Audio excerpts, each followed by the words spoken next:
नहीं है। तो सर आप क्या दलित को हिंदू नहीं मानते? मैं तो नहीं मानता। अगर जितेंद्र मेघवाल हिंदू था, मुंह छरकने पर उसकी हत्या हुई, तो कितने हिंदू संगठनों ने जितेंद्र मेघवाल को न्याय दिलाने के लिए सड़क पर आंदोलन किया।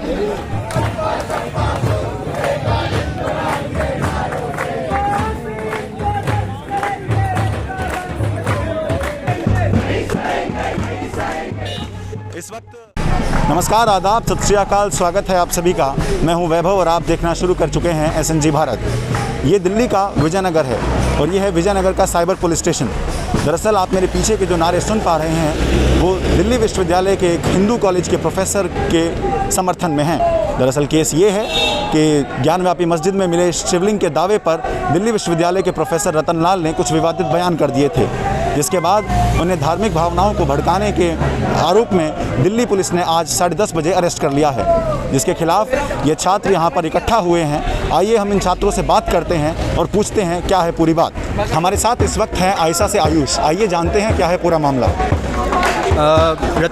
प्रोफेसर रतन लाल जो है ज्ञानव्यापी मस्जिद, जहाँ पे अभी संघियों ने क्लेम कर रहा है कि वहाँ पे शिवलिंग पाया गया है, तो उसी का लेके कुछ आपका जो ओपिनियन है व्यक्त किए थे सोशल मीडिया प्लेटफॉर्म में। उसके बाद से ही प्रोफेसर रतन लाल, जो कि एक दलित आदमी है और वो एक एक्टिविस्ट भी हैं और बहुत दलित राइट्स को वो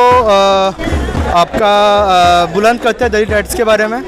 तो उनके ऊपर राइट विंगर्स का ट्रोल करना शुरू हो गया, उनके ऊपर FIR हुआ और उसी के तहत पुलिस उनको कोई नोटिफिकेशन ना देके, कोई पहले से ना पता कि उनको रात को उठा के लेके आया है। और ये हम मॉरिस नगर थाने के साइबर सेल में, और हम जब पुलिस से बातचीत करने गए कि क्यों लाया गया है, तो उन्होंने बोला कि उनको मेडिकल ग्राउंड पे रखा गया है, उनसे बात नहीं करने दिया जा रहा। एक बात बताइए आयुष जी, क्या आपको नहीं लगता एक्टिविस्ट होने के जामे में आप कुछ भी बोल देंगे, किसी भी धर्म की एक संप्रदाय की भावनाओं को आहत करेंगे और आपके ऊपर कोई कार्रवाई ना हो, क्या ये सही होगा?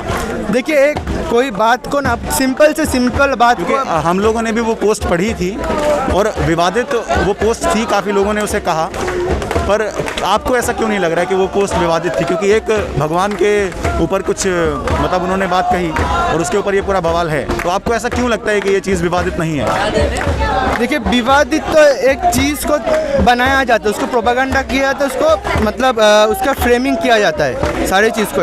उन्होंने जो कहा, मुझे तो कहीं भी नहीं लगता ऐसा कि उसको लेके इतना उसके ऊपर जो ट्रोल हो रहा है, जो राइट विंग का मतलब वो जो उन्होंने बात कही वो सही थी? एकदम हम मानते हैं, एकदम सही बात का।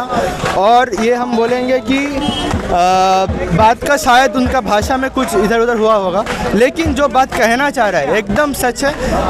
हम देखते हैं बीजेपी का कैसा प्रोपेगेंडा चलता है महीने भर से। पहले हिजाब का प्रोपेगेंडा चलाया, उसके बाद ये लोग क्या किया, आपका अगले महीने ऐसे ही मतलब बुलडोज़र चलाया मुसलमान के ऊपर। यहाँ पे रामनवमी का आपका रैली निकलवाया मस्जिद के बाहर। ये सब चल ही रहा है, लगातार ही चल रहा है। उसी के तहत अभी ये लोग का नया प्रोपेगेंडा है, कोई किसी के नीचे कोई भी पत्थर वत्थर मिल गया, कुछ मिल गया।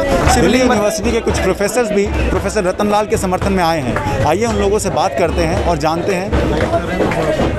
नमस्ते सर। नमस्कार सर, आपका नाम? डॉक्टर जितेंद्र मीणा। जी सर, आप प्रोफेसर हैं यूनिवर्सिटी में? जी, दिल्ली यूनिवर्सिटी में हिस्ट्री पढ़ाता हूँ। जी, तो सर आपको क्या लगता है कि ये मैटर इतना बड़ा क्यों हो गया?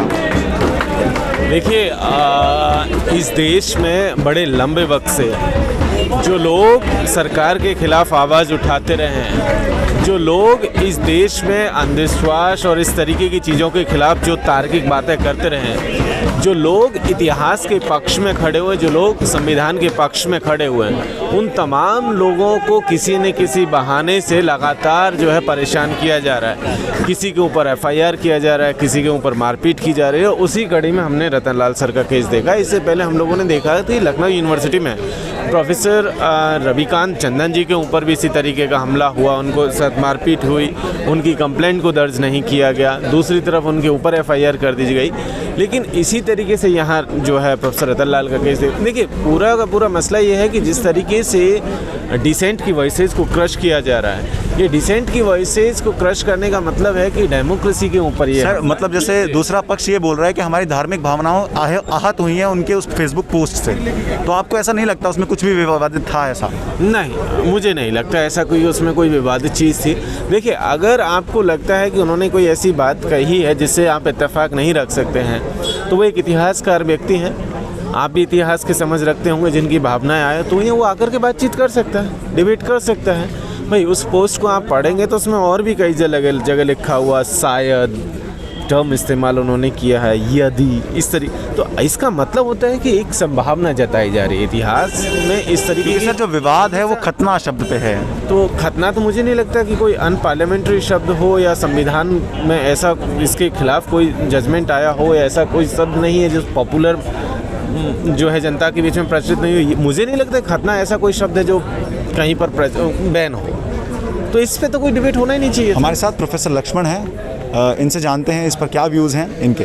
नमस्ते सर। जी नमस्कार। सर अब ये अरेस्ट कर लिया प्रोफेसर रतन लाल को, तो आगे की क्या स्ट्रेटजी रहेगी आप लोगों की? देखिए, जो ये गिरफ्तारी हुई है हम इसका विरोध करते हैं, और इसलिए विरोध करते हैं क्योंकि इस समय इस देश में जब सांप्रदायिक आग लगा करके हिंदू मुस्लिम नफ़रत की भड़का करके भावनाओं को लोग राजनीति कर रहे हैं, बहुत कुछ हो रहा है। डीयू के प्रोफेसर टीवी चैनलों पर बैठकर बहुत कुछ बोलते हैं, और राष्ट्र के नाम पर, धर्म के नाम पर आप कुछ भी बोलते रहिए, पुलिस आपको गिरफ्तार नहीं करेगी, कोई मुकदमा नहीं दर्ज करेगी।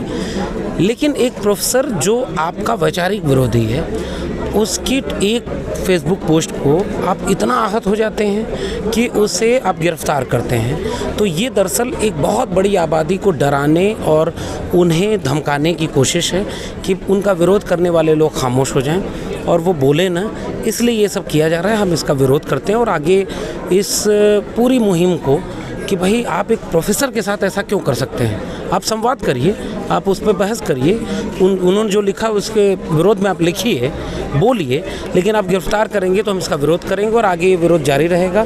देखिए, डीयू के छात्र, प्रोफेसर, देश भर के लोग जो रतन लाल को जानते हैं कि वो किन मसलों के लिए बोलते लड़ते रहें, वो लोग कल से देखते हैं कि वो कितना सड़क पर आते हैं और कैसे इसका विरोध करते हैं। सर एक मेरा सवाल आपसे ये रहेगा, कुछ सालों पहले आपको याद होगा प्रॉफेट मोहम्मद का एक कार्टून बना था, जिसके बाद पूरे विश्व में बवाल हुआ था। एक कम्युनिटी ने उसके खिलाफ अपनी भावना जताई थी कि हमारी धार्मिक भावनाएं आहत हुई हैं। क्या आपको नहीं लगता ये सेम उसी तरह की चीज़ है?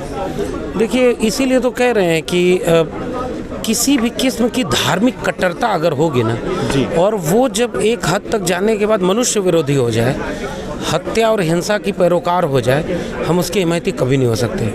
भारत का संविधान हमें ये ताकत देता है कि आप किसी से असहमत हैं तो भी आप उसकी जान नहीं ले सकते, आप उसके मूल्यों और नैतिकताओं का हनन नहीं कर सकते। तो इसलिए ये जो भी देश दुनिया में ऐसी घटनाएं रही हैं, ये तो इस बात की नज़ीर है कि आपको ऐसा नहीं बनना है। भारत का लोकतंत्र इन्हीं मायनों में बाकी लोगों से अलग था।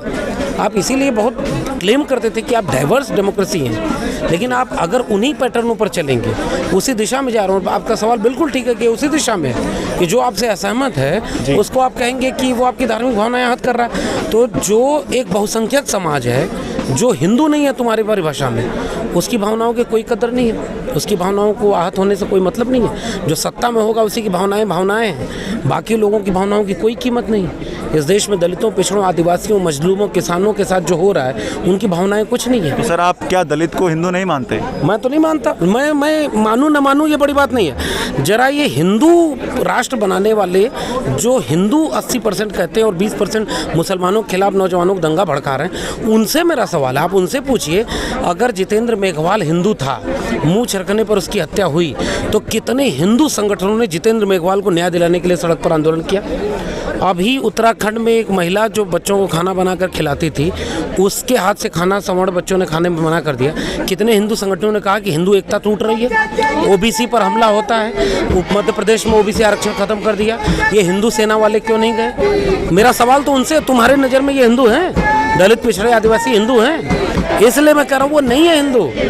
वो तो इसीलिए ये जो हिंदू राष्ट्र की संकल्पना है घोर लोकतंत्र विरोधी है। डॉक्टर अंबेडकर बहुत पहले कह गए, इसलिए हम इसका विरोध करते हैं।